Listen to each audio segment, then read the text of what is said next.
예, 인사드리겠습니다. 반갑습니다. 주 안에서 평강하셨습니까? 예. 오늘 찬양대 서 있는 모습 보고 깜짝 놀랐습니다. 왜냐하면 우리 교회 식구만큼 서 있습니다. 그래서 제가 정확한 숫자는 맞는지 모르겠는데 한 37명, 32분 정도 이렇게 찬양대 하시는 것 같은데 저희 식구보다 더 많이 서 계신 모습 보고 깜짝 놀랐습니다. 어쨌든 찬양 감사드립니다. 같이 기도하시고 오늘 줄 말씀 같이 배우겠습니다.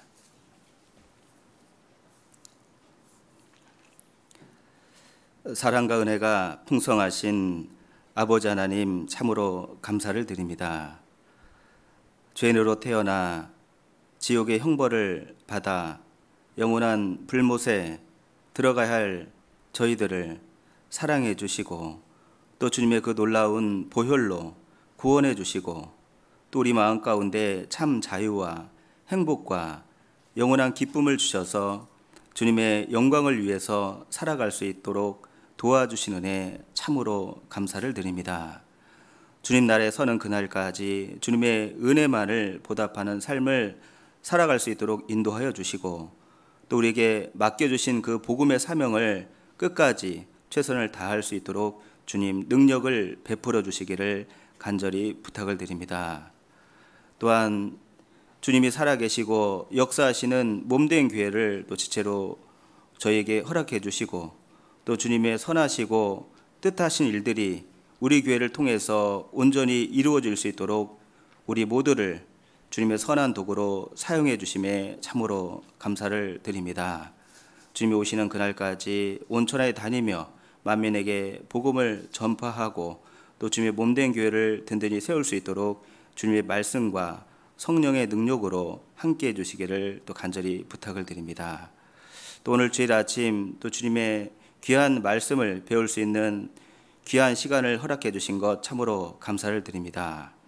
오늘 전해지는 말씀을 통해서 우리 각자에게 또 교훈해 주시고 책망해 주시고 바르게 해 주셔서 주님의 뜻이 무엇인지 바로 알아가도록 도와주시고 이 악하고 어두운 세상 속에서 빛과 소금의 역할을 할 수 있도록 변화되지 않는 우리의 생각과 또 말과 행동들을 주님의 말씀으로 변화시켜 주시기를 간절히 부탁을 드립니다. 또 오늘 여러 가지 사정으로 인해 함께하지 못하는 지체들이 있습니다.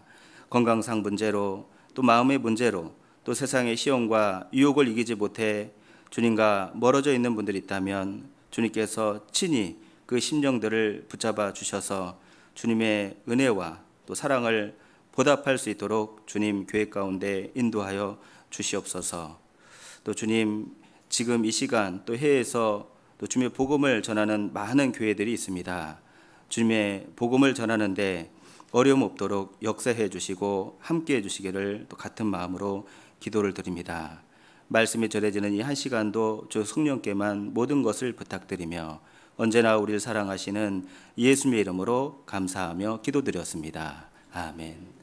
함께 오늘 본문 말씀 빌립보서 1장 같이 찾겠습니다. 빌립보서 1장 27절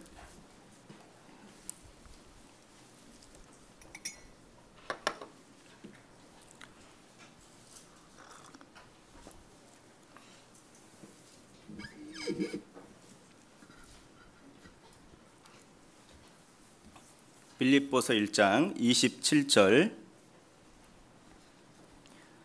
27절부터 30절까지인데요. 제가 먼저 읽어드리도록 하겠습니다. 빌립보서 1장 27절부터 30절. 오직 너희는 그리스도 복음에 합당하게 생활하라. 이는 내가 너희를 가보나 떠나 있으나 너희가 일심으로 서서 한 뜻으로 복음의 신앙을 위하여 협력하는 것과 아무 일에든지 대적하는 자를 인하여 두려워하지 아니하는 이 일을 듣고자 함이라. 이것이 저희에게는 멸망의 빈거여 너희에게는 구원의 빈거니 이는 하나님께로부터 난 것이니라. 그리스도를 위하여 너희에게 은혜를 주신 것은 다만 그를 믿을 뿐 아니라 또한 그를 위하여 고난도 받게 하심이라. 너희에게도 같은 싸움이 있으니 너희가 내 안에서 본 바요 이제도 내 안에서 듣는 바니라. 27절만 같이 읽겠습니다. 오직 너희는 그리스도 복음에 합당하게 생활하라. 이는 내가 너희를 가보나 떠나 있으나 너희가 일심으로 서서 한 뜻으로 복음의 신앙을 위하여 협력하는 것과. 예, 반갑습니다. 저는 장흥남북교회에서 같이 구원받은 식구들과 또 복음을 전하고 있는 최영조 형제입니다. 이 광양교회는 2016년도에 한번 이제 설교차 왔다 간 기억은 있습니다. 그때 이제 부산 교회에 있을 때 이곳에 이제 방문을 했고요. 지금은 이제 사역지가 바뀌어서 장흥 남북교회에서 이렇게 생활하다가 이렇게 와 보니까요. 여기 계신 분들이 전부 다 젊고 다 힘있어 보이고 주님을 위해서 열심히 살아가는 군사같이 이렇게 보입니다. 왜 그럴까? 이제 장흥 남부 지역도 이제 전남이잖아요. 그래도 잘 모르실 텐데요. 이제 장흥의 교회는 아시더라도 이제 장흥 교회에서 이제 분가해서 또 이제 시골 쪽에 들어가 있는 교회가 이제 장흥 남북교회입니다. 장흥에는 이제 읍이 3개입니다. 장흥읍, 이제 관산읍, 대덕읍 3개인데요. 가장 아래쪽에 있는 이제 대덕읍이라는 곳에 장흥 남북교회가 이제 세워졌습니다. 이 장흥 남부만 아니고 시골에 있는 이제 교회들은 비슷할 텐데요. 이제 연세들이 참으로 이렇게 높습니다. 그래서 이제 분가하셔서 지금까지 이제 봉사회장님으로 이제 봉사하고 계시는 우리 봉사회장님 연세가 올해 이제 76이 되셨습니다. 회계를 보고 계시는 분은 이제 77이 되셨습니다. 이제 비슷한 제 나이에 계신 분들이 계신데요. 저희들은 연세가 좀 높다 보니까 은빛 장년회가 없습니다. 다 봉사에서요. 그래서 봉사를 하고 계십니다. 우리 자매님들도 어머니 회만 있습니다. 그래서 80 넘으신 분들도 다 봉사를 하십니다. 그래서 정말 힘있게 연세는 높으시지만 어떤 교회보다 더 청년처럼 정말 주님의 복음을 위해서 살아가고 있는 교회가 장흥 남부교회다 이렇게 말씀을 드릴 수 있습니다. 그래서 그런 분들과 이렇게 생활하다가 가끔 이렇게 도시교회에 나오면 다들 젊어 보이십니다. 그리고 혹 이런 얘기 하시는 분도 있어요. 내가 나이는 많은데 정말 주님을 위해서 살고 싶은데 이제 봉사할 자리가 없다. 이제 그렇게 얘기하시는 분들이 있는데요. 그런 분들은 장흥 남부교회 오시면 됩니다. 그러면 봉사를 80세까지 봉사를 보장해 드립니다. 그러니까요. 봉사하고 싶다. 주님을 위해서 이 마음과 몸을 더 하나님께 드리고 싶다. 그런 분이 계시다면 이제 가까운 시골 교회로 가시면 정말 귀하게 쓰임을 이렇게 받을 수 있을 것 같습니다. 그래서 장흥 남북교회 저희 식구들이 이제 주일날 이렇게 어른들 대부분 어른들이십니다. 이제 평균 연령이 저희가 71세 정도 되거든요. 그래서 젊은 분들도 몇 분 계시지만 워낙 고령이신 분들이 많기 때문에 한 71세 정도 되고 주일날 25명 내지 30명 정도 이렇게 출석을 하고 계시고 아이들이 10명 정도 있습니다. 그래서 주일날 한 35명에서 40명 정도 이렇게 이제 출석을 하고 있는 이제 작은 규모의 교회입니다. 그래도 어떤 교회보다 더 힘있게 살아가고 있고 또 복음을 위해서 살아가는 열정은 어느 교회 못지않다 이런 생각을 하고 있습니다. 그래서 같은 전남 지역이니까 또 장흥 생각하시면 장흥 남북교회를 위해서 기도해 주시면 감사하겠습니다.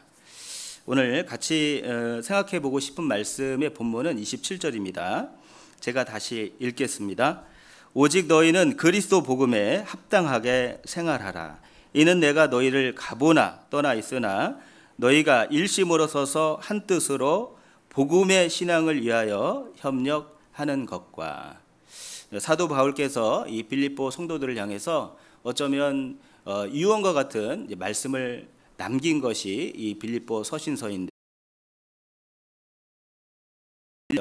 협력하는 것과라는 말씀을 하고 계십니다. 복음의 신앙, 우리는 신앙생활한다라고 이야기를 합니다. 우리가 구원을 받고 주님 나라에 갈 때까지 신앙생활을 하고 있습니다. 그런데 무엇을 위해서 신앙생활을 하고 있을까? 이 말씀에 있는 것처럼 복음의 신앙을 위해서 살아가고 있는 겁니다. 그런데 사도 바울은 더 적극적인 표현을 하고 있는 거예요. 복음의 신앙을 위해서 살아가는 것은 마땅하잖아요. 그런데 그것을 위해서 협력하는 신앙생활을 할 것을 당부를 하고 있는 겁니다. 협력, 우리 시대에 많이 사용하는 단어죠. 협력회사라는 단어를 우리는 이제 익히 알고 있습니다. 그런데 이 마지막 시대가 되어가면 되어갈수록 사람들의 어떤 기질적인 면이나 사회적인 면이 이기적인 면으로 자꾸 변화가 되고 있다는 거예요. 그래서 이사야 5장에도 홀로 거하려 하는 자들에게 화가 있을진저, 그리고 마지막 시대에도 자기를 사랑하고 돈을 사랑한다는 표현이 있잖아요. 그러니까 협력이라는 단어는 우리가 알고 있지만 자신의 이익을 위해서만 협력을 합니다. 자신의 이익이 되지 않으면 협력하지 않잖아요. 그런데 우리도 이 세상을 살아가고 있고 이 세상을 살아가다 보니까 우리 마음 가운데도 정말 이기적인 마음이 들어올 수 있다는 거예요. 내가 유익하면 협력을 하고 나에게 손해가 끼칠 것 같으면 협력하지 않는 그런 마음이 있을 수 있습니다. 그런데 주님은 우리에게 어떤 말씀을 하고 계시냐, 그 모든 마음을 버리고 오직 주님의 복음을 위해서 협력을 당부하고 있습니다. 그래서 이 마지막 시대를 살아가는 우리에게 정말 필요한 말씀이다라고 생각이 되어서요, 오늘 복음에 협력하는 신앙이라는 주제로 오늘 교훈을 받아보도록 하겠습니다. 이 빌립보서는 이제 옥중 서신이다라고 이야기를 하고 있습니다. 그래서 에베소서, 빌레몬서와 함께 사도 바울이 현재 감옥에 갇혀 있는 거예요. 그런데 감옥에 갇혀 있다는 소식을 듣고 이 빌립보 성도 중에 에바브로디도를 보내게 됩니다. 그래서 쓸 것을 돕게 했는데 그 에바브로디도 편에 이 서신서를 보내게 됩니다. 그런데 이 빌립보 서신서는 다른 서신서와 조금 다릅니다. 좀 내용면으로나 형식적인 면으로나 좀 다른 면이 많아요. 에베소서나 다른 서신서에는 사도 바울의 책망의 말씀이 많이 기록되어 있습니다. 거짓된 이단들을 받아들이고 잘못된 교훈을 받아들임으로써 교회가 어긋나고 또 흐트러지는 모습이 있었기 때문에 책망의 말씀이 있는데 이 빌립보 서신서에는 그런 말씀이 없어요. 그래서 이 빌립보 서신서를 사랑의 서신서다 이렇게 부르는데, 사도 바울의 사랑의 마음, 애틋한 마음을 표현한 것이 이 빌립보 서신서입니다. 이 사도 바울은 이제 오랜 시간 지났지만 항상 마음 한 곳에 간직한 교회가 이 빌립보 교회였습니다. 이 빌립보 교회는 이제 사도행전 16장에 어떻게 세워졌는가 잘 나오잖아요. 사도 바울이 아시아 쪽으로 이제 복음을 전하려고 계획을 했습니다.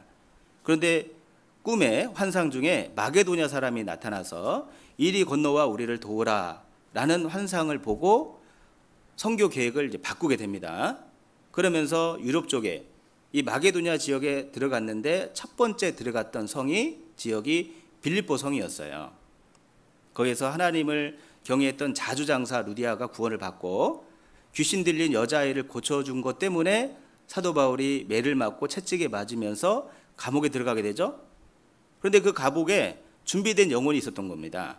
간수장이 이제 구원을 받게 되면서부터 시작된 교회가 이 빌립보 교회인 겁니다. 작은 규모로 시작했습니다. 그리고 이 빌립보 서신서가 전해질 때까지 약 25년 정도 지났다라고 얘기를 하는데, 그 기간 동안 많은 환란이 있었어요. 많은 시련이 있었는데 넘치는 기쁨으로 신앙생활했던 교회가 이 빌립보 교회였습니다. 또 극한 가난 속에서 풍성한 연보를 했던 교회가 이 빌립보 교회였습니다. 그리고 25년 동안 항상 사도 바울이 어디에 있든지 무엇을 하든지 관심과 기도와 물질로서 끊임없이 후원했던 교회가 이 빌립보 교회였던 거예요. 그래서 사도 바울은 이 교회를 사랑할 수밖에 없었습니다. 그 사랑의 표현을 빌립보서 1장에서 이렇게 표현합니다. 끈으로 표시해 놓으시고 1장 5절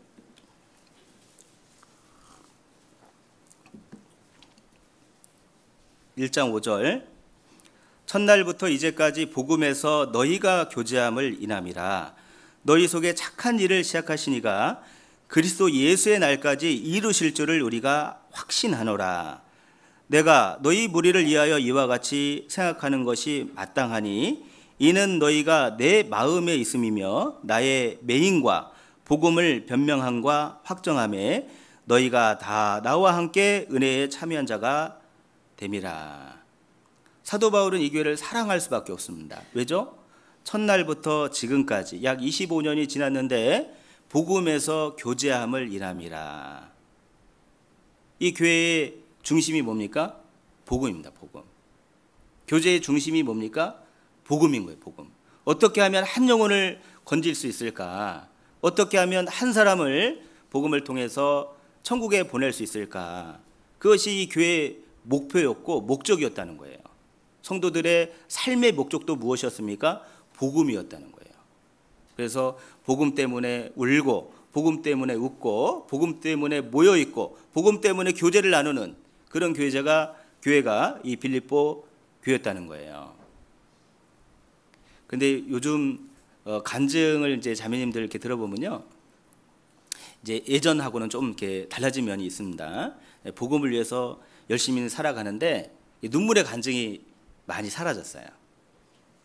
눈물이 많이 메말라져 갑니다. 이 애절한 마음이 많이 식어졌다라고 볼 수 있습니다. 그런데 예전에는 막 자매님들이 복음 때문에 막 울고 웃으면서 교제를 나눴잖아요. 어떤 자매님은 주일날 이 실내에 와서도 이 선글라스를 끼면서 이렇게 앉아 있는 분이 있습니다. 왜 그러죠? 이 맞았어야 한대. 그래서 맞았지만 복음을 위해서 어떻게 하든지 그 남편을 전도하고자 이 교회에 나오는 거예요. 그러면서 눈물에 간증을 하잖아요. 정말 아름다운 모습입니다. 하나님이 보실 때 너무너무 아름다운 모습이에요. 그래서 빌립보 교회를 보니까 너무너무 아름다운 신앙생활을 하고 있는 겁니다. 복음을 위해서 웃고 복음을 위해서 우는 그런 신앙생활을 하고 있는 거예요. 그러니까 사랑할 수밖에 없죠. 그러니까 주님이 도와줄 수밖에 없는 교회가 빌립보 교회인 거예요. 7절에 내가 너희 무리를 위하여 이와 같이 생각하는 것이 마땅하니 이는 너희가 내 마음에 있음이며 너희가 내 마음에 있음이며 사도 바울 마음 안에 항상 빌립보 교회가 자리 잡고 있는 겁니다. 이 사랑의 표현이거든요. 이렇게 표현되어 있어 보니까 우리가 그 사랑의 표현을 이렇게 느끼질 못하는데 예전에 있잖아요. 이 드라마가 있었습니다. 이 잘생긴 그 주인공 남자가 예쁜 여자 주인공의 눈을 크게 바라보면서요 했던 대사가 있어요. 사랑의 표현이 있습니다. 내 마음에 너 있다. 내 마음에 너 있다.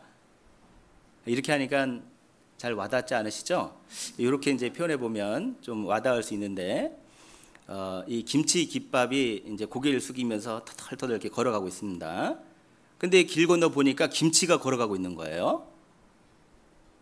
뭐가 걸어가고 있다고요? 김치가 걸어가고 있습니다. 딱 눈을 보니까 김치가 걸어가고 있는 거예요. 이 넓은 그 길을 막 한달음에 건너가서 김치를 꼭 껴안으면서 했던 말이 있습니다. 뭐라고 했을까요? 답을 알려드렸습니다. 네. 그래서 빌립보 그 성도들의 그 모든 것들이 이 사도 바울 마음 안에 가득히 담겨져 있는 겁니다. 왜 그랬을까? 첫날부터 지금까지 많은 시련과 고난과 아픔과 슬픔이 있는데 그것을 모두 견디면서 극한 가난 속에서도 주님을 위해서 살아가고자 하는 그 열망을 사도 바울이 본 겁니다. 주님도 보셨겠죠? 그러니까 사랑할 수밖에 없는 교회, 그 교회가 이 빌립보 교회였습니다. 그런데 사도 바울은 지금까지 복음을 위해서 달려왔는데 더 적극적인 신앙생활을 하라고 당부하고 있는 거예요. 그 복음을 위해서 더 협력할 것을 요구하고 있습니다. 그런데 우리가 복음을 위해서 협력하는 신앙생활을 하기 이전에 우리의 신앙생활의 모습이 어때야 될까? 합당한 신앙생활이 돼야 됩니다. 27절 다시 보겠습니다. 27절 오직 너희는 그리스도 복음에 합당하게 생활하라. 이는 내가 너희를 가보나 떠나 있으나 너희가 일심으로 서서 한 뜻으로 복음의 신앙을 위하여 협력하는 것과, 이 복음의 신앙을 위해서 협력하기 이전에 우리는 복음에 합당한 신앙생활을 해야 돼요. 우리의 신앙생활에 기준이 있습니다. 그냥 우리의 마음대로 신앙생활하는 것이 아니라 우리의 신앙생활에 기준이 있다는 거예요. 그 기준이 무엇일까? 그리스도 복음에 합당하게 신앙생활하라, 이렇게 말씀하고 있는 겁니다. 이 합당하다라는 나나주 성경이 있는 분들은 이자 옆에나 아래에 보시면 시민 노릇하라 이렇게 되어 있을 겁니다. 시민 노릇하라, 하나님의 시민답게 생활하라. 왕이면 왕답게 생활하고 왕자면 왕자답게 생활하고 너희가 그리스도인이라면 그리스도인답게 생활하라 라고 말씀하고 있는 거예요. 그런데 그 기준이 있다는 거죠. 그리스도의 복음에 합당하게 생활하는 겁니다. 이 합당이라는 표현이 시장에서 나왔다라고 알고 계실 겁니다. 이 시장에서요, 양팔 저울이 있는데 한쪽에는 이제 추를 올려놓고 한쪽에는 이제 물건을 올려놓는 거예요. 그래서 이 추의 무게와 이 물건의 무게가 수평을 이룰 때 이 모습을 합당하다 이렇게 표현을 하는 겁니다.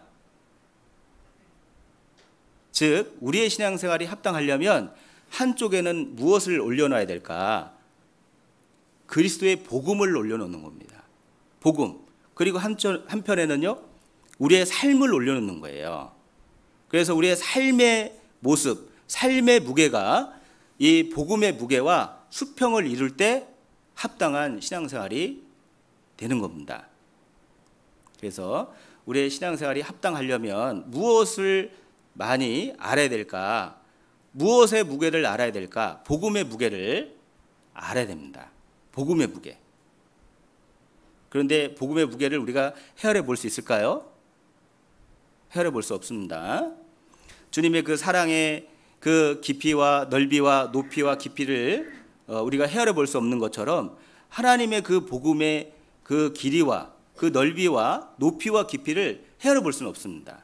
그래서 사도 바울이 이렇게 표현하죠. 히브리서 2장 3절입니다.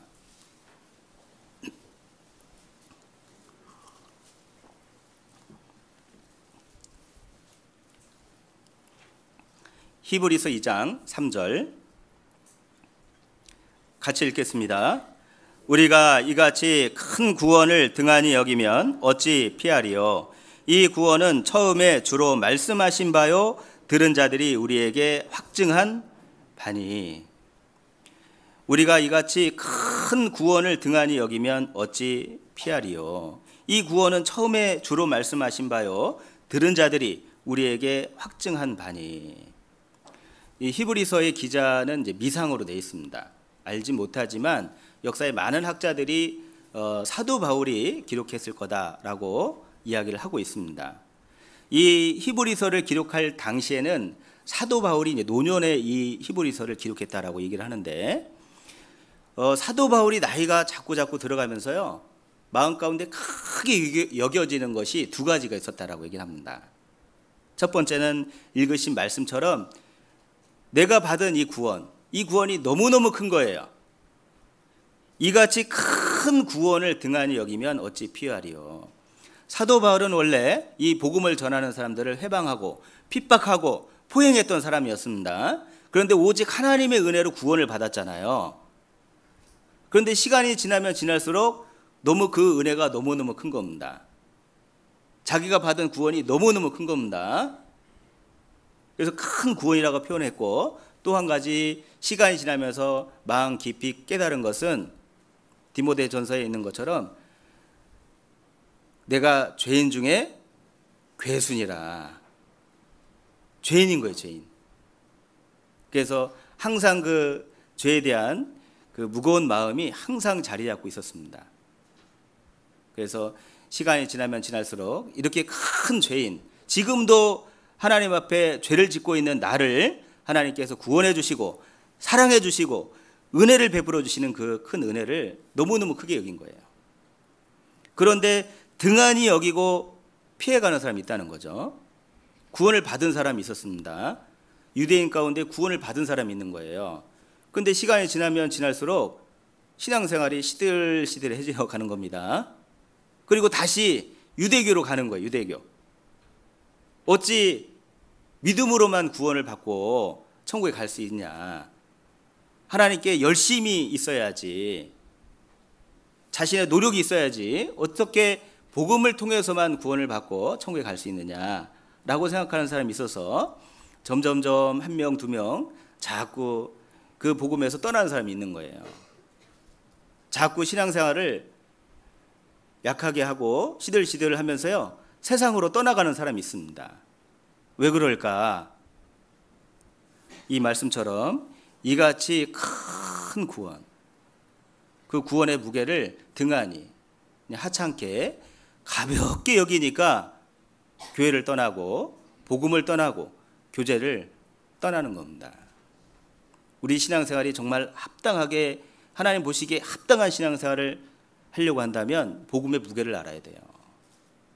복음의 크기를 우리가 정말 느낀다면 신앙생활을 함부로 할 수 없습니다.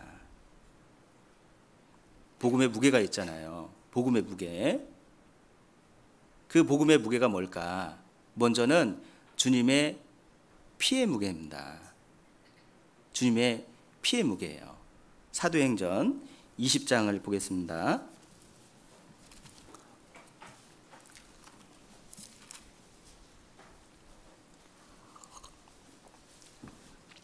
사도행전 20장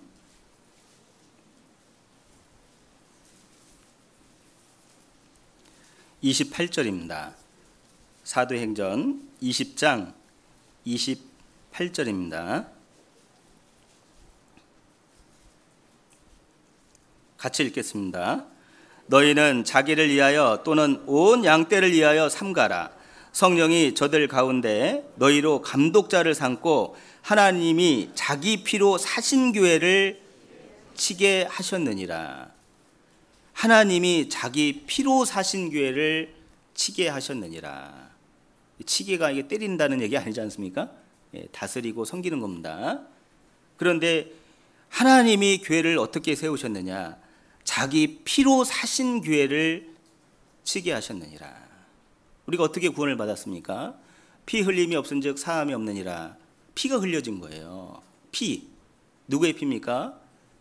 하나님의 피신 거예요. 하나님의 피.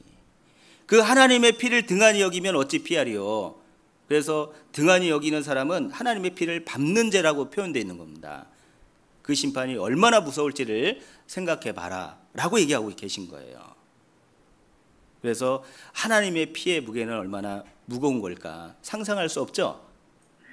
인체의 피의 무게를 이렇게 생각해 보면요, 우리 피는 그렇게 많이 들어있지 않고 가벼울 거라고 생각합니다. 그래서 사람의 몸무게의 한 13분의 1 정도가 피의 양이라고 얘기를 해요. 그래서 평균 65kg 정도 나가는 사람이면 피가 약 5리터 정도 이렇게 들어있다라고 얘기를 합니다. 그런데 이 사람의 피의 무게도 좀 나가지만 하나님의 피의 무게는요, 상상해 볼 수 없는 겁니다. 그래서 내가 받은 이 구원이 얼마나 놀랍고 중하고 무거운 걸까? 하나님의 피의 무게다라고 생각하셔야 됩니다. 또 우리가 받은 구원, 이 받은 구원을 우리가 하나님의 선물이다라고 에베소서 2장 8절에서 말씀하고 계시잖아요. 그러니까 우리가 편하게는 받습니다. 그런데 선물에 대한 뭐가 있냐면 무게가 있어요. 선물에 이 가치가 있고 선물에 무게가 있습니다. 그런데 선물의 가치는 비싸냐 싸냐, 이 선물을 들어봤더니 가볍냐 무겁냐가 아니고 이 선물을 누가 주셨느냐에 따라서 선물의 가치와 선물의 무게는 달라. 시골에 있다 보면요, 이제 1년에 한 번씩 이게 이제 읍장님이 주시는 그 상장이 있어요, 상장. 그래서 이제 봉사활동을 많이 하신 분을 이렇게 이제 읍장님이 상을 줍니다. 그런데 어떤 해는 어떤 분이 읍장님 상을 받다가 다음에는 군수님 상을 받아요. 군수님 상도 크죠. 예. 그런데 그 다음에는 또 추천이 돼가지고 이 도지사상을 이렇게 받은 분이 계십니다. 예, 저희 이제 읍내에 어른들이 이렇게 봉사활동으로 이발소를 운영하시는데 어른들이 이렇게 봉사활동을 꾸준히 한 30년 넘게 하신 분이에요. 근데 그 이발소에 가보면 옛날에 그 군수님 줬던 그 사진은 이제 없어지고 어떤 사진이 와 있겠습니까? 도지사 분이 주신 그 사진이 다 붙어 있는 거예요. 상장도 이제 다 바뀌었습니다. 이제 상의 무게가 달라진 거예요. 그래서 상을 누가 줬느냐에 따라서 상의 무게가 달라집니다. 또 시골에 있어 보면 어떤 어르신들은 이 시계에 이제 안 돌아가는 시계를 이렇게 차고 계시는 분들이 가끔 있어요. 거기 보면은 봉황이 그려져 있습니다. 그리고 그 가운데에 이름이 써 있잖아요. 박 이렇게 시작합니다. 이게 가보입니다, 가보. 얼마 되지 않지만 돌아가지는 않지만 누가 주신 선물이에요? 대통령이 주신 선물입니다. 대통령도 뭐 선물을 귀한 걸 이렇게 보내고 싶지만 뭐 3만 원 이상, 5만 원 이상이 못 사잖아요. 가치로 따지면 3만 원, 5만 원짜리인데 누가 주었느냐에 따라서 선물의 가치와 무게가 완전히 달라지는 겁니다. 그런데 내가 받은 이 구원의 선물은 누가 주셨습니까? 예, 만왕의 왕이시고 이 우주를 만드신 왕, 조물주가 주신 선물이라는 거예요. 시편 95편을 보겠습니다. 시편 95편.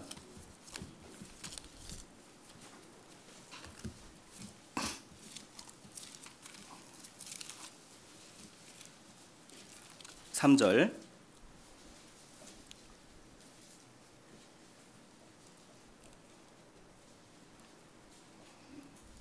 (95편) 3절입니다. 제가 읽겠습니다. 시편 95편 3절. 대저 여호와는 크신 하나님이시요 모든 신 위에 크신 왕이시로다. 땅의 깊은 곳이 그 위에 있으며 산들의 높은 곳도 그의 것이로다. 바다가 그의 것이라 그가 만드셨고 육지도 그의 손이 지으셨도다. 6절은 같이 읽겠습니다. 오라 우리가 굽혀 경배하며 우리를 지으신 여호와 앞에 무릎을 꿇자. 이 시편의 기자가 하나님을 헤아려 보고 싶은 거예요. 하나님은 너무너무 크고 위대하시잖아요. 보이지 않는 하나님이십니다. 그래서 이 시편의 기자가 그 주변에 있던 하나님의 피조 세계, 즉 여기에 땅, 산, 바다, 육지를 보면서 하나님을 헤아려 보고 있는 거예요. 그 바다와 육지와 산을 만드신 그 하나님을 생각해 보니까 저절로 그 앞에 경배가 되고 무릎을 꿇자 이렇게 되어 있는 겁니다. 하나님은 크신 하나님이시잖아요. 그래서 이 세상 사람들도요, 뭐 히말라야 산, 큰 산을 보면서 경외감을 느낀다 이렇게 표현을 하죠. 그 산을 만드신 하나님이 계신 겁니다. 넓은 바다가 있습니다. 깊은 바다가 있는 거예요. 그 바다를 만드신 하나님이 계시는 겁니다. 그 하나님이 우리에게 값없이 주신 것이 구원의 선물인 거예요. 그것을 우리는 받은 겁니다. 그리고 내가 받은 이 구원은요, 이 복음은요, 왜 큰 걸까? 왜 무거운 걸까? 능력이 큰 능력을 가진 것이 이 복음이기 때문에 이 큰 구원이 되는 겁니다. 로마서 1장 16절.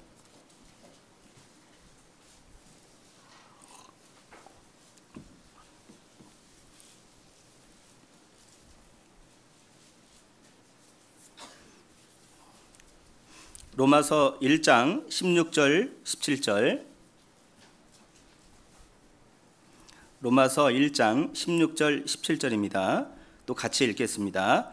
내가 복음을 부끄러워하지 아니하노니 이 복음은 모든 믿는 자에게 구원을 주시는 하나님의 능력이 됨이라. 첫째는 유대인에게요 또한 헬라인에게로다. 복음에는 하나님의 의가 나타나서 믿음으로 믿음에 이르게 하나니 기록된 바 오직 의인은 믿음으로 말미암아 살리라 함과 같으니라. 16절에 내가 복음을 부끄러워하지 아니하노니 이 복음은 모든 믿는 자에게 구원을 주시는 하나님의 능력이 됨이라 라는 말씀이 있죠. 이 복음에는 하나님의 능력, 크신 능력이 담겨 있습니다. 근데 어떤 사람에게요? 그 복음을 믿는 사람에게 하나님의 크신 능력, 무한한 능력이 그 사람에게 와 있는 거예요. 그래서 우리가 복음을 통해서 이제 구원을 받고 인생이 변화가 됐잖아요. 땅의 소망을 가지고 살던 인생을 보이지 않는 하늘 소망을 가지고 살아가는 인생으로 변화시켰습니다. 강팍한 마음, 무딘 마음, 정말 여리고 성처럼 무너지지 않을 것 같은 사람의 마음을 무너뜨리고 정말 어린 양같이 부드러운 마음으로 변화시킨 것이 뭡니까? 복음인 거예요. 복음. 자, 이 세상의 지식이나 철학이나 어떤 배움 속에서 우리 많이 살아가지만 한 인생을 변화시킬 수는 없습니다. 그런데 한 사람의 인생을 변화시킨 것이 뭡니까? 복음인 거예요. 복음. 그래서 사도 바울은 이 복음을 자랑했습니다. 이 복음의 능력을 실제 체험한 사람이에요. 복음이 에베소 교회에 들어가니까 아데미 신을 다 버리죠? 우상을 버리는 겁니다. 고린도 교회에 들어가니까 지금까지 살아왔던 그 삶의 모습을 변화시키기 시작했습니다. 죄도 졌지만 갈등이 시작됐잖아요. 그래서 한 사람의 인생을 변화시키는 능력이 어디에 있느냐? 복음에 있습니다. 복음. 한 사람의 삶을 변화시키는 것이 어디에 들어있느냐? 복음이 있는 거예요. 복음. 능력 있는 신앙생활을 하기 위해서 어떻게 해야 될까? 복음에 집중하시면 됩니다. 복음. 그래서 우리가 이번에 이제 학예수양회를 다녀오셨잖아요. 2년 동안 이제 온라인으로 학예수양회를 이렇게 치렀지만 실제 가서 학예수양회를 하는 것과 온라인으로 보는 곳은 좀 다르죠. 너무너무 다를 겁니다. 지금 이제 학예수양회를 다녀오신 분들 다 다녀오셔서 막 눈이 지금 반짝반짝 하시는데 왜 그럴까? 복음에는 능력이 됩니다. 거기에 갔다가만 와도요 힘이 생기는 거예요. 힘이 생깁니다. 어떤 분은 첫날부터 마지막 날까지 봉사만 하고 왔는데도 다녀오면 힘이 생기잖아요. 왜 그럴까? 그것은 오직 복음을 위해서만 우리가 기도하고 희생하고 땀을 흘리고 봉사하는 장소이기 때문에 그 복음의 도가니에 들어가 있었기 때문에 나도 모르게 힘이 생기는 거예요. 그게 복음의 능력인 겁니다. 복음의 능력. 그래서 이 이제 학예수양회나 이번에 축예수양회도 치르게 되면요, 정말 이 복음의 능력이 있다는 것을 실감하게 됩니다. 저도 이번에 이제 저희 이제 그 가까운 곳에 그 부모님을 전도한 형제님이 계셔요. 근데 이 어머니가 이제 관산 중앙교회라고요. 100년이 넘은 교회가 있습니다. 100년이 넘은 교회입니다. 그 일제시대부터 쓰던 그 종이 있어요, 종. 그래서 아주 전통과 자부심이 대단한 어르신이에요. 근데 그 아들이 구원을 받고 이제 저희 교회에 나오는 겁니다. 그래서 그 어머니를 전도하려고 하는데 안 되는 거예요.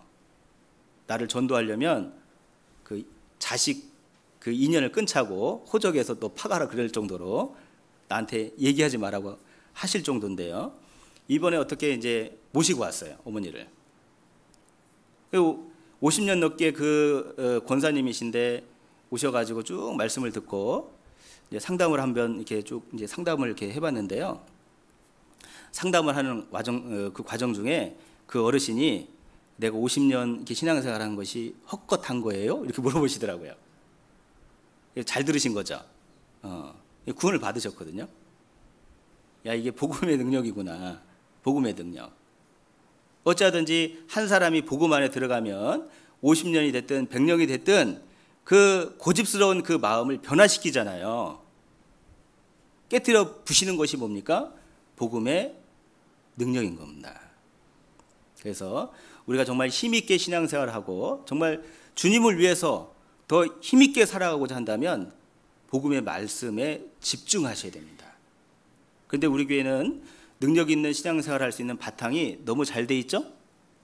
제가 이제 소식지에 보니까 계속 끊임없이 구역 집회가 있더라고요. 집중을 하시면 됩니다. 전도할 사람 없어도 그 집회에 첫날부터 끝날까지 계속 참여하시면요, 나에게도 하나님이 주시는 능력이 있는 거예요.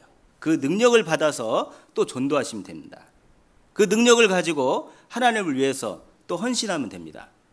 그런데 왜 이렇게 집회가 많아, 또 집회야, 능력 있는 신앙을 잘 못하시거든요.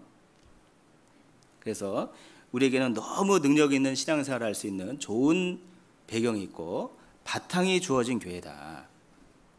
그래서 깜짝 놀란 것이요, 첫 번째는 이 찬양대 인원이 우리 교회 숫자만큼 있어서 놀랬고, 두 번째는 오늘 소식지를 봤더니요, 기도 부탁하신 걸 보고요 깜짝 놀랐습니다. 저는 한 1000명 교회에 기도 부탁 나오는 줄 알았습니다. 그래서 많은 분들이 기도 부탁 나왔는데요, 정말 힘있게 이 복음에 집중한다면 그분들을 모두 하나님 품 안에 인도할 수 있을 겁니다. 그래서 복음의 무게가 있기 때문에 우리의 신앙생활을 합당하게 해야 된다. 그런데 사도 바울은 더 적극적으로 신앙생활을 하라는 거예요. 그 복음을 위해서 협력하는 신앙생활을 하라고 당부하고 있습니다. 다시 빌립보서 1장 보겠습니다. 27절. 오직 너희는 그리스도의 복음에 합당하게 생활하라. 이는 내가 가보나 떠나 있으나 너희가 일심으로 서서 한 뜻으로 복음의 신앙을 위하여 협력하는 것과, 복음의 신앙을 위하여 협력하는 것과, 복음의 신앙을 위해서 협력을 당부하고 있습니다. 그래서 이 협력이라는 단어를 한자로 보면요, 성경적이잖아요. 이 협자가 화합할 협자인데 열십자에 힘력자가 세 개가 모아져 있습니다. 힘을 모아야 된다는 거예요. 힘을. 그런데 방향이 중요하죠. 십자가를 향해서 힘을 모아야 된다라고 이야기를 하고 있는 겁니다. 왜 십자가를 향해서, 복음을 위해서 왜 힘을 모아야 될까? 왜 마음을 모아야 될까? 그 이유를 이렇게 설명하고 있습니다. 28절. 아무 일에든지 대적하는 자를 인하여 두려워하지 아니하는 일을 듣고자 함이라. 이것이 저희에게는 멸망의 빈거여 너희에게는 구원의 빈거니 이는 하나님께로부터 난 것이니라. 그리스도를 위하여 너희에게 은혜를 주신 것은 다만 그를 믿을 뿐 아니라 또한 그를 위하여 고난도 받게 하심이라. 30절은 같이 읽겠습니다. 너희에게도 같은 싸움이 있으니 너희가 내 안에서 본 바요 이제도 내 안에서 듣는 바니라. 사도 바울께서 빌립보 성도들에게 협력을 당부하고 있는 이유가 있는 겁니다. 첫 번째 이유는 여기에 복음에 대적하는 자를 인하여 라고 되어 있죠. 복음을 대적하는 사람들이 있습니다. 그래서 싸움이 있잖아요. 영적 싸움. 30절에 너희에게도 같은 싸움이 있으니 너희에게 내 안에서 본 바요 이제도 내 안에서 듣는 바니라. 이제도 같은 싸움이 있다. 그래서 우리에게도 싸움이 있는 겁니다. 영적 전쟁이 있는 거예요. 그래서 복음의 역사가 있던 곳에 마귀의 역사도 함께 있던 겁니다. 그래서 복음이 전해지는 곳마다 대적하는 자, 싸움이 있었던 거예요. 영적 싸움. 그 싸움이 이 시대도 있었고 지금 우리 시대에도 이 싸움은 여전히 있는 겁니다. 여전히. 그래서 우리는 이 복음을 전할 때 싸움이다, 선한 싸움을 싸우라고 말씀하셨죠? 그리고 영적 전쟁이다라고 표현을 하고 있는 거예요. 마귀, 악한 마귀의 영들과 우리는 전쟁을 하고 있는 겁니다. 복음의 무기를 가지고 전쟁을 하고 있는 거예요. 그래서 전쟁이 있는 날에는 함께 힘을 모아야 되잖아요. 그래서 이 마귀가 전쟁을 일으켰는데 그 마귀의 전쟁이 지금도 여전히 이루어지고 있다는 겁니다. 요한계시록 12장입니다. 요한계시록 12장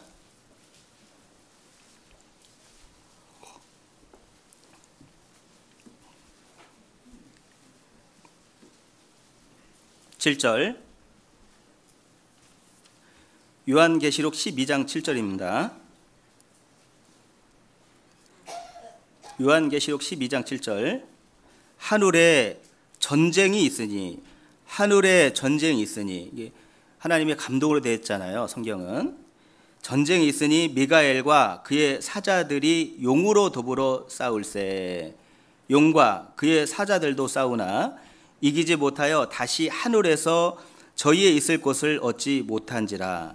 큰 용이 내어 쫓기니 에뱀 곧 마귀라고도 하고 사단이라고도 하는 온 천하를 꿰는 자라. 땅으로 내어 쫓기니 그의 사자들도 저와 함께 내어 쫓기니라. 하늘에 전쟁이 있으니, 이 루시퍼와 미카엘의 전쟁이 있었습니다. 루시퍼가 하나님을 대적했죠. 그런데 그 일 가운데 협력의 역사가 있었습니다. 천사, 이 그룹 3분의 1이요, 이 루시퍼와 함께 협력을 한 거예요. 하나님을 대적하는 일에 루시퍼 혼자 한 것이 아닙니다. 천사가 같이 했어요. 힘을 모아준 겁니다. 그래서 그 하늘에서 전쟁에서 패했죠. 그래서 땅에 내어 쫓겼습니다. 에뱀 곧 마귀라고도 하는 이 사단이 지금도 살아 있습니다.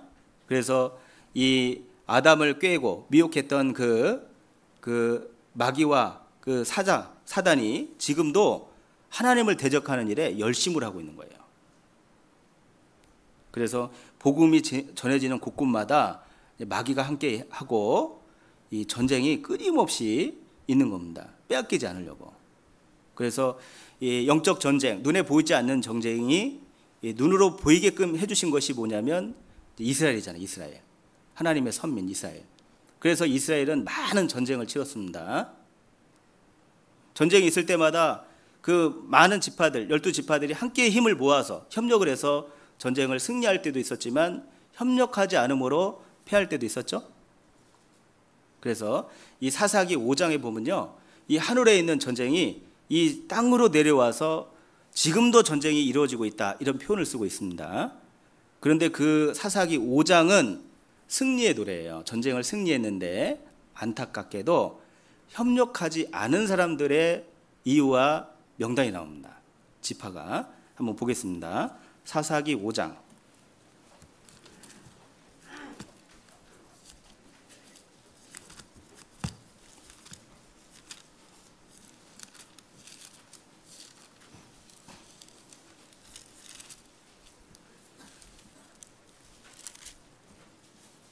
5장 20절,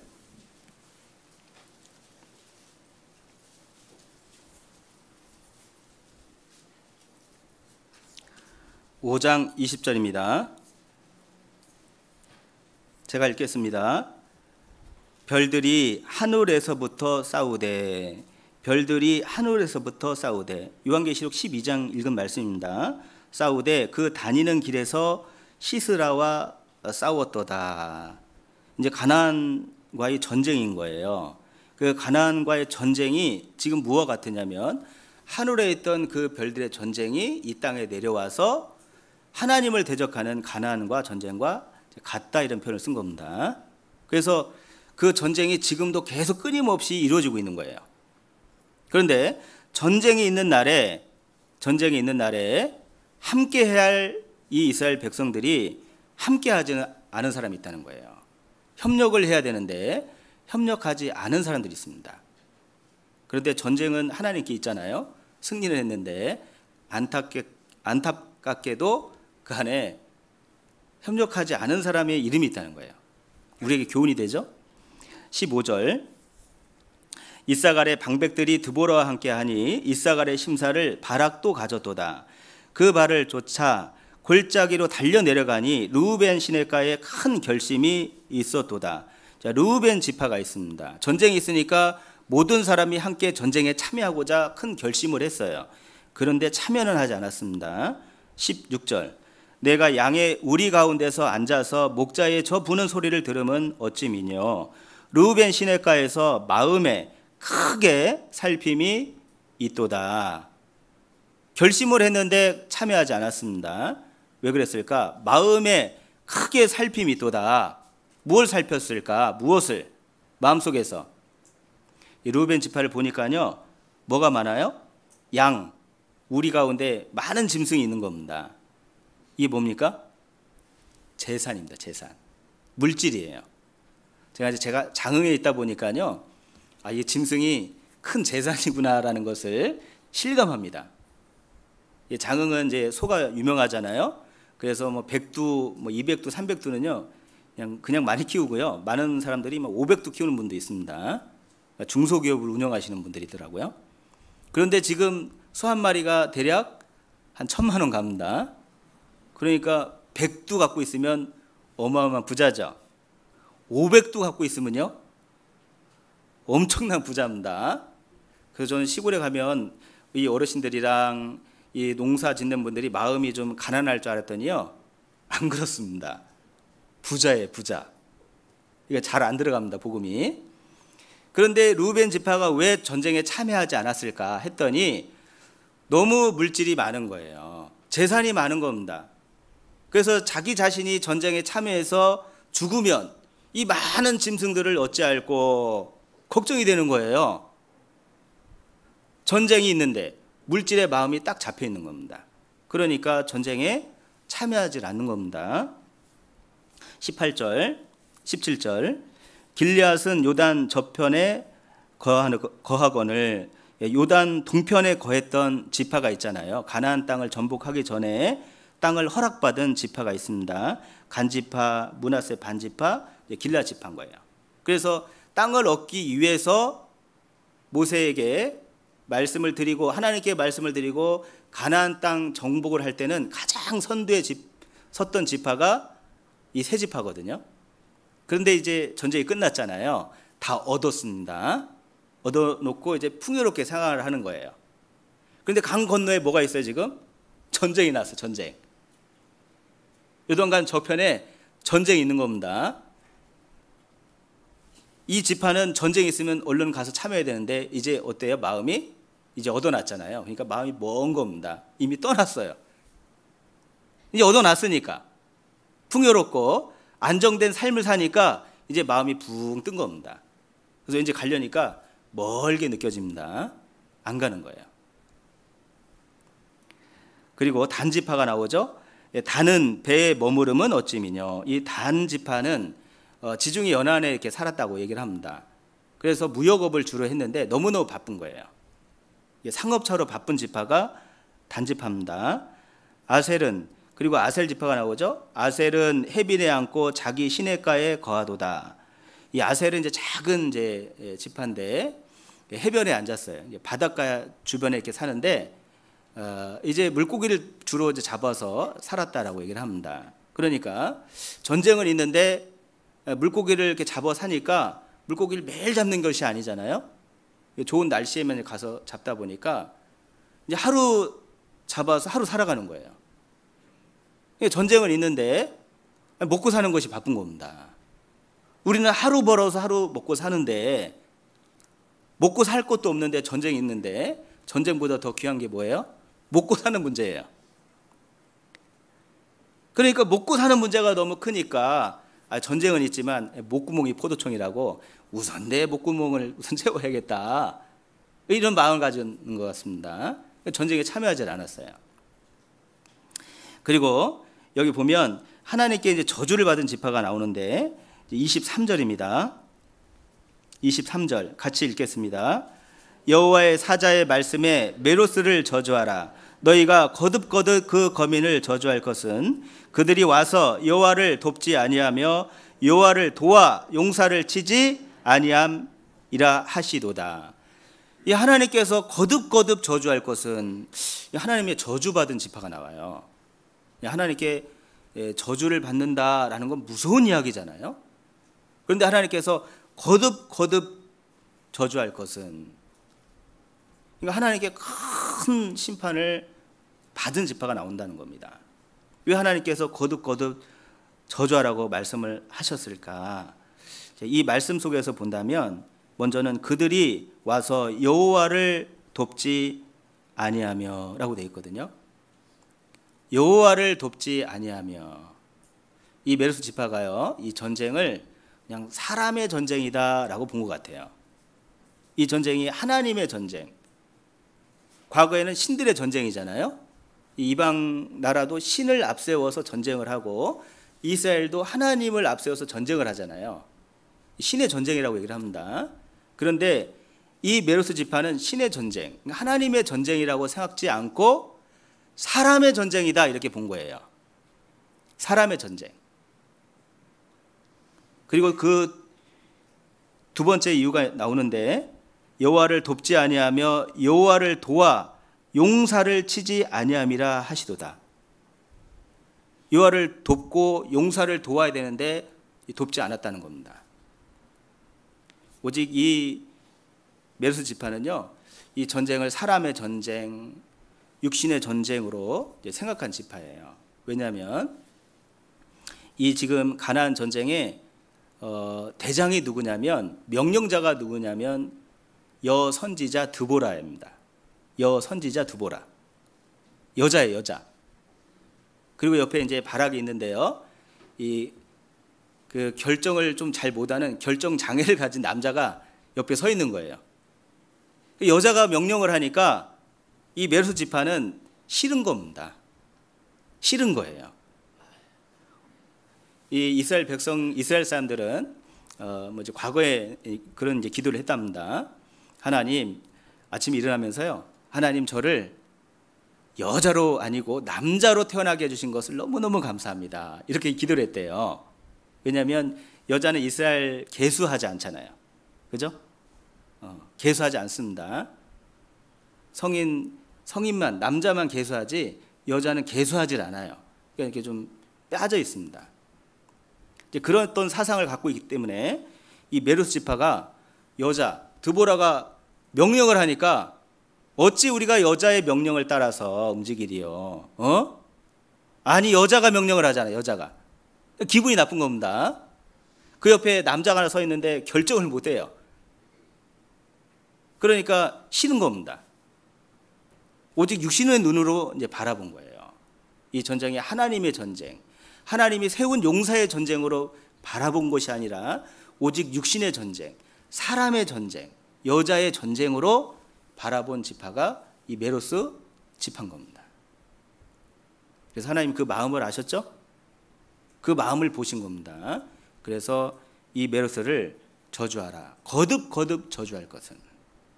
그래서 우리도 이 복음이 전해지는 날에는 복음 전쟁이다라고 우리는 생각하셔야 됩니다.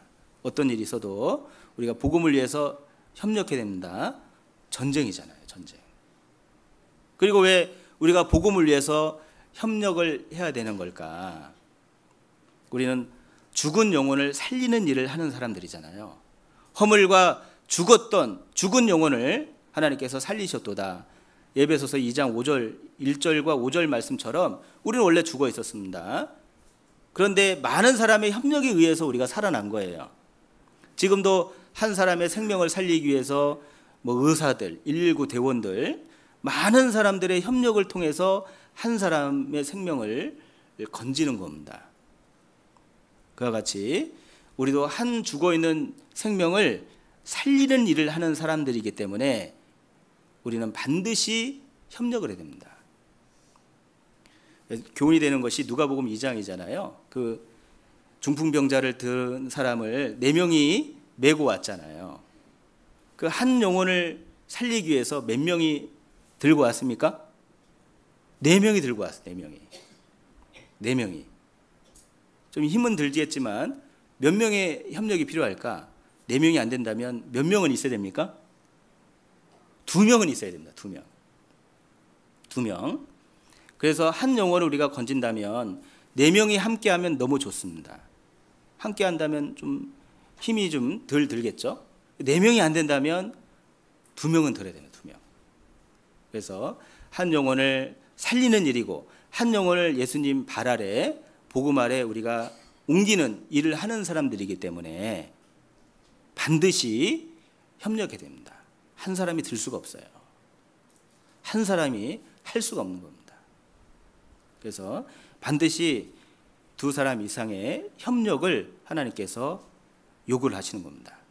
또 우리가 왜 협력을 해야 될까? 왜 우리가 협력을 하고 협력을 받아야 될까? 우리는 동일한 소망을 가지고 있는 사람들입니다. 어떤 소망이요?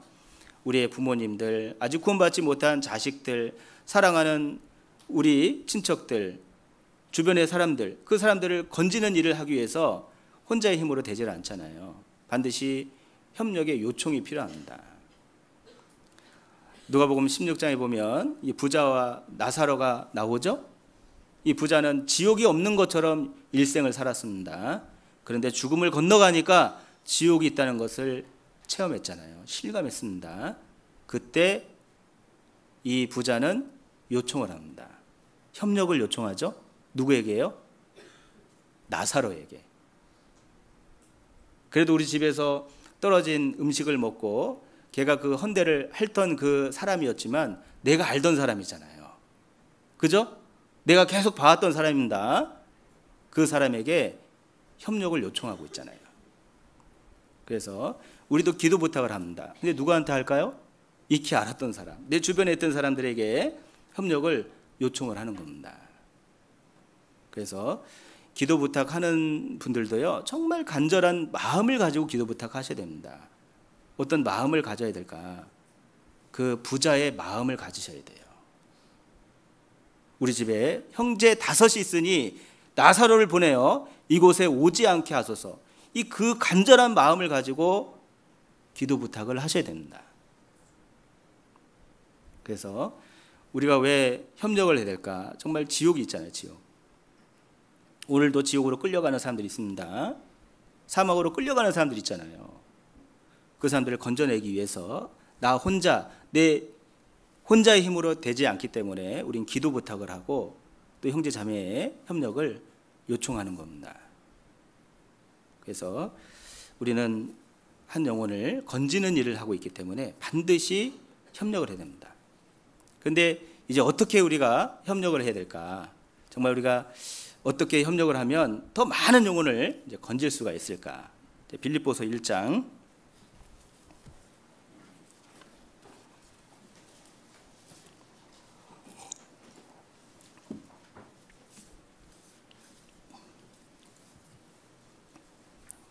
1장 27절입니다. 제가 먼저 읽겠습니다. 오직 너희는 그리스도 복음에 합당하게 생활하라. 이는 내가 너희를 가보나 떠나 있으나 같이 읽겠습니다. 너희가 일심으로 서서 한 뜻으로 복음의 신앙을 위하여 협력하는 것과 일심으로 서서 한 뜻으로 복음의 신앙을 위하여 협력하는 것과 우리가 복음을 위해서 협력하는데 필요한 마음이 있습니다. 그 마음이 뭐냐면 일심입니다. 일심. 무슨 마음이라고요? 일심입니다. 우리의 마음이 하나로 딱 모아진다면 놀라운 하나님의 역사가 반드시 일어납니다. 제가 반드시라고 했죠? 왜냐하면 하나님의 말씀은 법칙입니다. 그래서 우리가 일심으로 서서 한 뜻으로 복음의 신앙을 위해서 협력을 한다면 놀라운 하나님의 복음의 역사, 하나님의 뜻이 우리 교회를 통해서 반드시 일어날 겁니다. 이 복음은요, 모든 사람에게 주어져 있습니다. 그리고 우리는 복음을 다 가지고 있어요. 그런데 복음을 들은 사람들이 잘 구원을 받지 못하는 경우도 있죠. 왜 그럴까? 우리 마음이 안 모아져서 그래요. 우리의 마음이 한 마음으로 탁 모아진다면 많은 사람이 실제 구원의 역사가 일어날 겁니다. 이 복음은 태양과 같다라고도 얘기를 합니다. 태양과 같다. 그래서 시편 84편 11절에 보면 여호와는 해요 방패시라는 말씀처럼 하나님은 해와 같잖아요. 그래서 선인에게나 악인에게나 이 햇빛은 두루 비춰지잖아요. 그런 것처럼 복음도 악한 사람에게나 선인에게나 두루 전해지고 있는 것이 복음입니다. 이 태양이 차가운 얼음에 비춰지면 녹잖아요. 복음이 차가운 마음을 가진 사람에게 들어가면 따뜻한 마음으로 변화가 됩니다. 죽어가는 식물에게 햇빛이 비춰지면 살아나죠. 그런 것처럼 죽어가고 있는 사람, 마음이 죽어가 있는 사람, 그 사람 속에 복음이 들어가면 그 복음이 들어가는 순간부터 생명이 살아나기 시작합니다. 그래서 복음은 태양과 같다라고도 얘기하는데 그 태양이 하나로 딱 모아지면 불이 붙기 시작하잖아요. 돋보기가 필요하지만 그 태양이 하나로 딱 모아지면 불이 붙습니다. 주님의 마음이 뭡니까? 불 붙기를 원하잖아요. 내가 불을 던지러 왔느니 이미 붙었으면 내가 무엇을 원하리요? 라고 말씀하신 것처럼 먼저는 우리 마음에 복음의 불이 붙기를 원하시는 겁니다. 복음의 불이 붙으려면 마음이 하나로, 복음에 딱 하나로 딱 모아지면 불이 붙기 시작하겠죠? 그런 것처럼 우리 교회 식구들의 마음이 하나로 딱 모아지면, 복음을 향해서 마음이 하나로 딱 모아지면 불이 붙기 시작할 겁니다. 어디예요? 이 지역에 불바다가 될 거예요. 이 불바다는 저쪽 북쪽에 사는 사람들이 쓰는 용어이긴 하지만 주님도 그러길 원하십니다. 불바다, 복음의 불바다가 되기를 원하시는 거예요. 그러려면 마음이 하나로 모아져야 됩니다. 마음이. 어떻게 하면 마음을 모을 수 있을까? 그 방법도 말씀하고 계시죠? 자, 그러므로 그리스도 안에 무슨 권면이나 사랑의 무슨 위로나 성령의 무슨 교제나 국률이나 자비가 있거든 마음을 같이하여 같은 사랑을 가지고 뜻을 합하며 한 마음을 품어 아무 일에든지 다툼이나 허영으로 하지 말고 오직 겸손한 마음으로 각각 자기보다 남을 낮게 여기고 각각 자기 일을 돌아볼 뿐더러 또한 각각 다른 사람들의 일을 돌아보아 나의 기쁨을 충만케 하라. 5절은 같이 읽겠습니다. 너희 안에 이 마음을 품으라. 곧 그리스도의 예수의 마음이니. 방법을 알려주고 계신 겁니다. 한 마음이 되는 방법을 알려주고 계신 거예요. 그 마음, 예수님의 마음을 품으라고 돼 있잖아요. 내 마음은 온유하고 겸손하니. 온유의 마음과 겸손의 마음인 겁니다. 온유. 이사야 53장에 잘 나타나 있잖아요. 정말 도살장에 끌려가는 양같이, 털 깎는 자 앞에서 잠잠한 양같이 이렇게 잠잠히 하는 거예요. 입을 열지 않는 겁니다. 입을 열지 않는 거예요. 기다려주는 겁니다. 따뜻한 마음을 가지고 기다려주는 거예요. 왜 다툼이 생길까? 다툼이나 허영으로 하지 말고 라고 돼 있죠. 기다려주지 못하는 겁니다. 그러니까 다툼이 생기는 거예요. 의견을 내면 좋은 의견일 수도 있는데 내 생각과 다르다고 좀 기다려주지 못하면 이게 분명히 다툼이 생기잖아요. 제가 이제 부산에서 오신 분도 있긴 한데 부산에 제가 처음 발령 나가지고요. 이 봉사위원회 모임하면서 충격을 받은 것이 있습니다. 뭐냐면 의견을 이렇게 한쪽 집사님이 얘기하시는데 한쪽 집사님이 대뜸 하시는 말씀이 그게 아이고 이렇게 얘기하시는 거예요. 저 처음 들어봤습니다. 그게 아이고 막 이러시는 거예요. 그래서 이거 전쟁 이거 둘이 싸우시는 거 아닌가? 그런데 막 이렇게 하시면서 또 충격받은 것은 두 분이 이렇게 말다툼을 하시더니 나가면서 또 서로 막 웃으면서 나가는 거예요. 웃으시면서 야 이건 뭐지? 1년 동안 이게 좀 어려웠습니다. 근데 쭉 지켜보니까요 그냥 입에 붙어 있는 거예요. 누가 얘기하면 그게 아이고부터 시작하는 거예요. 그게 아이고 이게 무슨 말이에요? 틀렸다는 얘기잖아요. 틀렸다. 네 말 틀렸다 이렇게밖에 안 들리잖아요. 근데 이게 너무 자연스러우신 거예요. 근데 교회 안에서는 누가 틀리고 맞고가 없습니다. 의견의 차이, 생각의 차이, 마음의 차이만 있을 뿐이지 누가 맞고 틀림이 그것은 판단하실 이야기고, 근데 뭔가 틀리면 말로 그냥 그게 아이고 이렇게 부터 나가니까요 너무 마음이 불편한 거예요. 기다려줘야 됩니다. 틀렸어도, 비록 그 말이 틀렸어도 잠잠히 참아 기다려주는 것이 온유의 마음이에요. 그러면 어떻게 된다고요? 한 마음이 됩니다. 한 마음. 그리고 겸손하라 그랬잖아요. 남을 나보다 높게 여기고. 그래서 항상 형제 자매들을 존경하고. 왜죠? 그 형제 자매 안에도 성령이 계시고 주의 영이 계시잖아요. 예수님의 영이 계신 겁니다. 작은 예수님이신 거예요. 우린 그렇게 바라봐야 되는데 육신의 모습으로 바라보면 다툼이 생기기 마련입니다. 그래서 정말 주님이 그 앞에 서 계시다면 우리는 겸손할 수밖에 없죠. 작은 주님이 앞에 계시기 때문에 우리는 겸손할 수밖에 없는 겁니다. 그래서 겸손해야 돼요. 낮춰야 됩니다.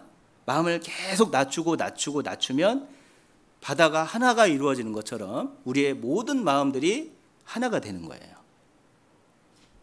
그래서 온유와 겸손의 마음을 가지라라고 말씀을 하고 계신 겁니다. 그 마음을 가지면 가질수록 우리의 마음이 하나가 됩니다. 하나. 또 어떻게 하면 협력이 될까? 우리가 이제 교회당을 지으면 우리가 구호처럼 외치는 말이 있습니다. 합심, 순종, 희생 이렇게 외치죠. 그런데 거기에 처음에 나오는 것이 합심입니다. 합심. 마음을 모으라는 거예요. 근데 어떻게 하면 마음이 모아진 걸까? 어떻게 하면 마음이 모아지냐면요. 우리가 믿는 것이 하나인 것처럼 아는 것이 하나가 될 때 하나가 됩니다. 그래서 합심 그러면 합할 합자인데 사람인의 날일의 입구자예요. 즉 우리 교회가 하나가 되고 구역이 하나가 되고 부서가 하나가 됐다라는 것을 어떻게 알 수 있습니까? 같은 말을 내는 거예요. 같은 말. 사람이 입에서 나오는 말이 같은 말이 나오는 거예요. 같은 말. 그러면 이분들의 마음, 이 부서의 마음, 이 형제 자매들의 마음이 하나구나라는 것을 알 수가 있는 겁니다. 그래서 말의 중요성이에요. 그런데 고린도 교회는 능력도 있고 달란트도 있고 지식이 많은데 하나가 안 됩니다. 왜죠? 아는 것이 다른 거예요. 그래서 사람들끼리 이렇게 나뉘어졌잖아요. 고린도전서 1장.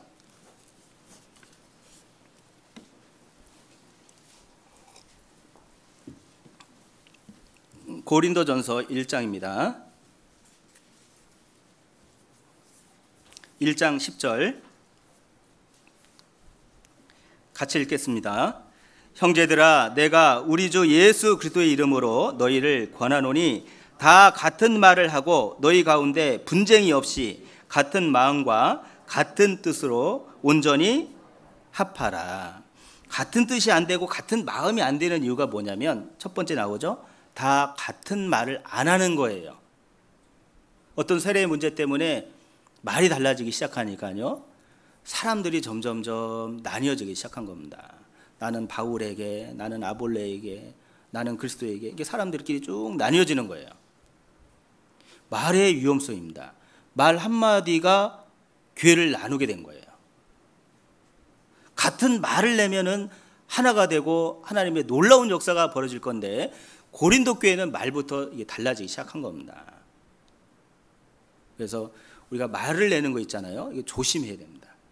내 말 한마디가 어떤 형제자매의 마음을 깨트릴 수 있고 모임을 깨트릴 수 있고 더 나아가 교회를 나누게도 할 수 있다는 겁니다. 그래서 잠언 11장 11절에 보면요. 의인의 강구는 성읍을 진흥하게 하고 악인의 말은 성읍을 무너지게 하느니라 라는 말씀이 있습니다. 말이 성읍, 한 도시, 더 나아가서 한 나라, 더 나아가서 한 교회를 무너지게 하느니라 라고 되어 있는 거예요. 그래서 우리가 들었던 말을 그대로 전하는 게 중요하죠. 그런데 말이 그렇습니까? 들었던 말을 더해서 나갑니다. 그죠? 자기 생각을 이렇게 더해요. 제가 이제 우리 교회에 있다 보면 막 실감하는 일들이 많은데, 이제 몇 년 전에 우리 자매님 한 분이 소에게 이제 옆을 받쳐서요, 옆구리에 이제 갈비뼈가 좀 부러지셨습니다. 그래서 교회를 못 나왔어요. 봉사자님이 나오셔서 이제 광고를 하셨어요.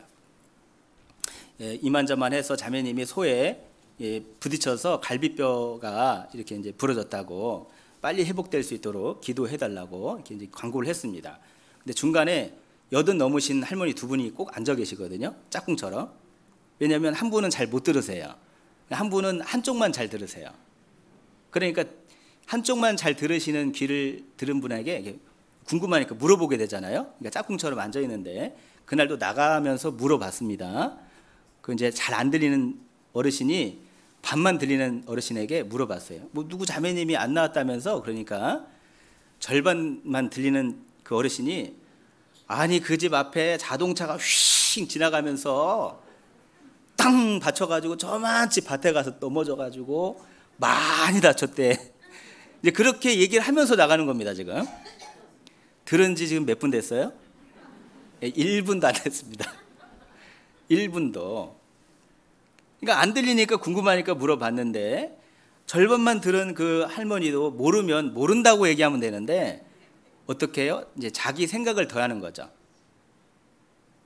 우리의 삶이 그렇습니다. 우리의 본성이 그렇다는 거예요. 우리의 죄성이 그렇습니다. 그래서 남이 잘 되는 거 잘 못 보잖아요. 더합니다. 빼기도 하죠. 오해가 생깁니다. 갈등이 생깁니다. 그래서 한 자매 형제를 실족해 할 수 있습니다. 더 나아가서 교회를 분열시킬 수 있다는 거예요. 그래서 우리의 말 한마디가 너무너무 중요하다.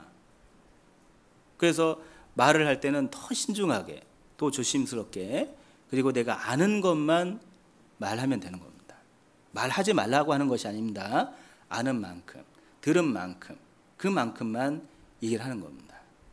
그럴 때 우리의 말이 자꾸 하나가 됐을 때 합심이 되는 겁니다. 그러기 위해서는 모임에 항상 참여해야 되겠죠. 모이기를 패하는 어떤 사람들의 습관과 같이 하지 말거라고 되어 있죠.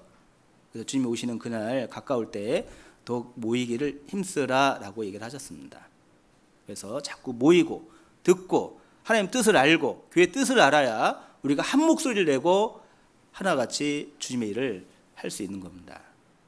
또 한 가지, 우리가 협력, 합심을 하자. 이제 식구들이 자꾸 늘어나잖아요. 그러면 왜 저분은 안 해? 저 자매는 왜 그럴까? 이렇게 이제 마음이 좀 생길 수도 있습니다. 이제 그런 마음을 가질 필요가 없어요. 나와 같은 마음을 가진 한 사람 또는 두 사람만 있으면 우리 교회 모든 식구들의 마음을 하나로 묶을 수가 있습니다. 방법입니다. 그것을 제3의 법칙이라고 얘기해요. 마태복음 18장에 나옵니다. 마태복음 18장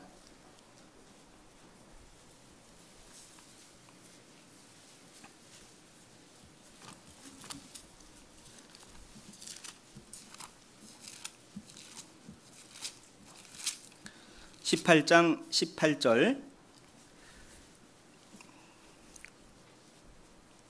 18절부터 20절까지 같이 읽겠습니다. 진실로 너희에게 이르노니 무엇이든지 너희가 땅에서 매면 하늘에서도 매일 것이요 무엇이든지 땅에서 풀면 하늘에서도 풀리리라. 진실로 다시 너희에게 이르노니 너희 중에 두 사람이 땅에서 합심하여 무엇이든지 구하면 하늘에 계신 내 아버지께서 저희를 위하여 이루게 하시리라. 두세 사람이 내 이름으로 모인 곳에는 나도 그들 중에 있느니라. 19절에 진실로 다시 너희에게 이르노니 너희 중에 두 사람이 땅에서 합심하여 라고 되어 있죠. 이 합심이 히브리서에 보면 원어에 보면 심포니라고 되어 있습니다. 그것이 심포네오라고 되어 있는데, 심포니 아시죠? 심포니 여러 악기들이 이제 한 곡을 연주하는 거 심포니. 어원이 뭐냐면 여기에서 나온 겁니다. 심포네오. 그래서 모양도 다르고 소리도 다른데 한 연주자에 의해서 두 악기가 이상 이렇게 연주될 때를 이제 합주 이렇게 얘기를 하죠. 합심은 뭐냐? 마음도 다르고 어떤 인생의 배경도 다르고 어떤 생각도 다르지만 복음으로 하나가 된 사람들, 마음이 하나로 모아진 사람들 두 사람이 있으면 된다는 거예요. 복음을 위해서 살고자 하는 마음, 주님을 위해서 살고자 하는 마음, 교회를 위해서 살고자 하는 그런 간절한 마음을 가진 사람 몇 사람이요? 두 사람. 그러니까 나하고 한 사람, 더 할 수 있다면 한 사람 더. 세 사람이 있으면 어떻게 된다고요? 무엇이든지 구하라. 그리하면 하나님께서 이루어 주신다는 약속의 말씀이 있는 겁니다. 근데 저는 이 말씀을 보면서요, 하나님이 두 사람이라고 되어 있잖아요. 여기다 혹시 하나님이 다섯 사람 이렇게 써 있다면 합치면 될까 안 될까요? 네? 안 됩니다. 안 돼요. 왜 하나님이 두 사람이라고 써놨을까? 두 사람도 합심하기가 그렇게 어려운 겁니다. 그래서 우리 어르신들 이제 집회 말씀 보면 뭐 어르신들 나와가지고 할아버지 다음 생에도 할머니랑 사실 거예요. 그러면 대부분 할아버지들은 다 그런다고 그래요. 할머니들은요, 다 안 산다고 그래요. 할아버지가 저 산에 묻히면 나는 저쪽 산에 묻히고 싶대요. 만나고도 싶지 않다는 겁니다. 그런데 그 중에 한 할머니가 왜 그러세요? 하고 질문하니까 내 맘과 달라라고 표현합니다. 들어보셨어요? 내 맘과 달라 이럽니다. 50년 같이 살았어요. 길게는 한 70년 살았는데 뭐가 다르다고요? 마음이 달라요. 그렇게 한 이불을 덮고 한 집에 살았지만 마음은 다를 수가 있는 거예요. 우리가 복음을 통해서 구원을 받고 한 교회에 살지만 마음은 다를 수가 있는 겁니다. 그래서 정말 내 마음과 같은 사람, 정말 주님을 위해서 살고자 하는 사람, 그 사람하고 마음이 탁 모아지면요, 놀라운 역사가 시작된다는 거예요. 두 사람이 기도하면 너희들이 원하는 대로 내가 이루어 주겠다는 약속의 말씀이 있는 겁니다. 그런데 더 나아가서 세 사람만 있다면 더 놀라운 역사가 있겠죠? 그래서 이걸 실험해 봤잖아요. EBS에서요. 젊은 청년들이 이런 양복을 입고 넓은 횡단보도에 서 있었습니다. 한 사람 서 있으니까 지나가는 사람들이 다 정신병자처럼 봤어요. 두 사람 서 있으니까요, 조금 달라졌죠? 사람도 바라보고 그 사람들이 바라보는 하늘도 바라봤습니다. 그 장소에 세 사람이 서 있었습니다. 어떤 일이 벌어졌죠? 가던 길을 멈추고 다 서서 세 사람이 바라보는 그곳을 같이 바라봤습니다. 몇 사람 서 있었습니까? 세 사람 서 있습니다. 세 사람. 진짜 우리 교회에 헌신하고자 하는 사람, 목숨을 내놓은 사람 세 사람 있으면 그 사람의 바라보는 곳을 향해서 같은 식구들이, 우리 식구들이 같이 바라보게 된다는 거예요. 그런데 두 사람이 있습니까? 점점점 없어지는 거예요. 세 사람이 있습니까? 찾기가 힘든 거예요. 찾기가. 그래서 정말 복음을 위해서 이 마지막 시대에 복음을 위해서 목숨을 내놓고 정말 주님을 위해서 헌신하는 그 두 사람, 세 사람이 다 모여서요, 복음을 위해서 기도하고 간절한 마음을 가지면 이루어집니다. 여기에요, 하나님의 약속의 말씀 있잖아요. 이 약속의 말씀을 믿고 기도를 하는 겁니다. 또 한 가지는 우리가 협력하는 것은 우리의 많은 형편과 사정과 고난이 있지만 그 형편과 사정을 뒤로하고 주님을 위해서, 복음을 위해서 그 고난을 견디는 것이 복음을 위해서 협력하는 겁니다. 빌립보서 1장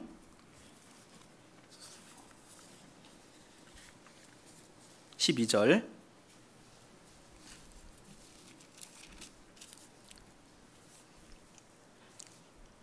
12절부터 14절인데요. 같이 읽겠습니다. 형제들아, 나의 당한 일이 도리어 복음의 진보가 된 줄을 너희가 알기를 원하노라. 이러므로 나의 매임이 그리스도 안에서 온 시대 안과 기타 모든 사람에게 나타났으니 형제 중 다수가 나의 매임을 인하여 주 안에서 신뢰함으로 겁없이 하나님의 말씀을 더욱 담대히 말하게 되었느니라. 12절에 형제들아, 나의 당한 일이 도리어 복음의 진보가 된 줄을 너희가 알기를 원하노라. 지금 사도 바울이 당한 일이 뭐냐면 감옥에 갇혀 있는 거예요. 복음을 위해서 살고 싶은 마음은 간절하고 나가고 싶은 마음이 간절한데 고난 속에 갇혀져 있는 겁니다. 매여 있는 거예요. 그런데 그 속에서 복음의 진보가 나타났다고 되어 있습니다. 구원받은 영혼이 생긴 거예요. 누가요? 13절에 이러므로 나의 매임이 그리스도 안에 온 시대 안과 기타 모든 사람에게 나타났으니, 즉 그 시대 사도 바울을 지키던 군인들이 구원을 받은 사람이 생긴 겁니다. 사도 바울은 감옥에 갇혀 있죠. 우리는 그런 상황에 있다면 그런 상황들을 원망하기도 하고 탓을 하고 또 괴로워할 겁니다. 그런데 사도 바울은 그런 상황 속에서 전도를 시작한 거예요. 그리고 구원을 받는 역사가 일어난 겁니다. 사도 바울을 지켰던 군인들이요, 교대 근무를 한 겁니다. 바뀌잖아요. 그러니까 지키는 군인에게 뭐 했겠습니까? 사도 바울이 계속적으로 복음을 전한 겁니다. 시간이 지나니까 또 다른 사람이 오잖아요. 그럼 또 복음을 전한 겁니다. 또 바뀌죠? 또 복음을 전한 겁니다. 그러면서 구원받은 군인이 생긴 거예요. 그 어려운 환경, 그 상황 속에서도 탓한 것이 아닙니다. 하나님께 감사를 한 거예요. 그래서 복음의 진보가 나타났다. 그래서 외국 속담이지만 하고자 한다면 방법이 보이고 하지 않으려고 한다면 핑계가 보인다라는 말이 있더라고요. 그래서 사도 바울은 고난에 있지만, 갇혀 있지만 어떻게 하든 복음을 전하려고 하니까 방법이 보이잖아요. 상황과 그 고난을 탓한 것이 아닙니다. 그래서 우리가 받은 그 현실들, 받은 그 고난들, 그 시험들, 역경들을 탓하지 말고 그 현장에서 그 자리가 하나님 주신 자리라고 우리는 믿고 복음을 전하려고 한다면 그 고난 속에서도 하나님이 방법을 주십니다. 그래서 이 고난을 이겨내는 것, 그것을 감사하는 것, 그것조차도 하나님께서는 복음에 협력하는 신앙으로 보시는 겁니다. 그래서 더 드리고 싶은 말씀은 많지만 좀 시간이 좀 지날 것 같아서요. 이제 주님 오실 날이 가까울 때 우리가 살아가고 있다라고 우리가 계속적으로 얘기를 합니다. 그래서 정말 우리가 협력하는 것도 필요하지만 세상에 더 우리가 어디에 협력을 해야 될까? 정말 복음을 위해서 협력하는 신앙, 정말 더 적극적으로 복음을 위해서 살다가 주님을 만나는 우리 식구들이 됐으면 좋겠습니다. 같이 기도하시겠습니다. 살아계신 하나님 아버지, 참으로 감사를 드립니다. 오늘도 연약하고 부족한 저희들에게 필요한 말씀을 내려주시고 또 주님의 십자가를 지고 또 주님의 복음을 위해서 살아갈 수 있는 힘과 능력과 용기를 주심에 참으로 감사를 드립니다. 우리에게 주어진 많은 영혼들, 우리를 사용하여 주셔서 또 많은 영혼들이 구원을 받고 또 주님께 영광과 찬송을 돌리는 귀한 삶을 살아갈 수 있도록 주님 도와주시고 또 그 일을 위해서 협력하는 우리 모든 교회 식구들 주님께서 일일이 기억하여 주시고 각 가정에 또 주님께서 건강과 또 평강과 은혜를 내려주셔서 또 주님의 복음을 위해서 더 힘껏 살아갈 수 있도록 주님 도와주시옵소서. 우리의 모든 생애 주님의 거룩한 손에만 의지를 하오며 저희를 사랑하시는 예수님의 이름으로 감사하며 기도드렸습니다. 아멘. 예, 함께 찬송가 393장 같이 찬송하시겠습니다.